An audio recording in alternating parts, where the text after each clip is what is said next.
Anwani ya hutuba yetu ya leo tutazungumzia aina 8 ya wanaume wanaoishi katika ufakiri na watakufa wakiwa ni mafakiri. Nitawataja ala sardi, nitawataja kwa haraka kisha nirudi kumwelezea mmoja baada ya mwingine. Al-awwal, wa kwanza, ar-rajulu al-aqil walidayhi, ni yule mwanaume ambaye ni mwenye kuwaasi wazazi wake wawili. Thaniyan, ar-rajulu al-mudmin, ni mwanaume mlevi.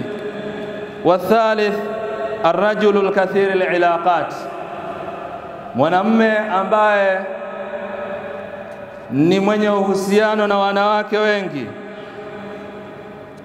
Wa nne, ar-rajulu alladhi yatazawwaju imra'a mubdhira, mwanaume anayeoa mwanamke mbadhilifu. Wal khamis, wa tano, ar-rajulu alladhi yadhlimu zawjatahu, mwanaume anayemdhulumu mke wake. Na wa saba, ar-rajulu al-murabi, mwanaume mwenye kufanya miamala ya riba. Na wa nane, ar-rajulu alladhi yusahibu al-aghniya, yule anayefungamana na matajiri na kisha akawaiga katika maisha yao.